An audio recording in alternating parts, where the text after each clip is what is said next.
Ito po tayo. So, welcome on board, Kalipi, sister. Welcome on board po sa ating pong programang ito. So, gano'n na po kayo napasaya ng ating pong programang ito, Kandungan Bayan Sagip Kapwa, at ng ating pong tunay na bida, lingkod bayan ni kasamang Tony Falcon, sa ating pong karamdaman. Ano pong sakit natin? Ano pong sakit ninyo? Diabetes ho ba? Diabetes. Bakit? Pero ano na ngayon, high blood. Ay, wala na po yun. So, huminga po kayo ng malalim. Kanina po, para kayo mamamatay pa eh. So, gano'n po kaganda nito. Kanina po, iniipon ninyo ang puso ninyo na parang hindi na kayo makahinga. At ang lamig-lamig mo.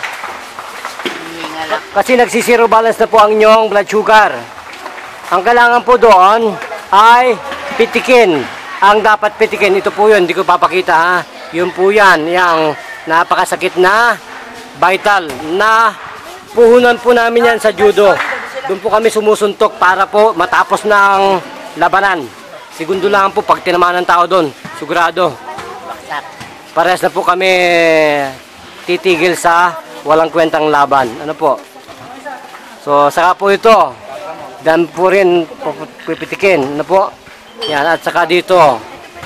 Yan po, ang gaganunin lang ng kaunti. Yan. So, magpakilala po. Ano pong tunay na pangalan natin? Sister Evelyn ano po? Evelyn Javier Ranyosa. Ranyoso. Ilang taong gulang po ang beauty natin? 57. 57. Ngayon po, 27 na lang kayo. Amen. Amen. Hallelujah. 1 plus 1. 3. Tapos ano po yung parang naglalabong mga mata na parang alon-alon. So, nakakaninag na po. Kung araw-araw po maglalagay nito, kung araw-araw po maglalagay, tuloy-tuloy na po yan. Wala na po yung mga kataratan na yan, saka yung mga pugita po na yan. Yan po ang kanyang kinuwang gamot natin para po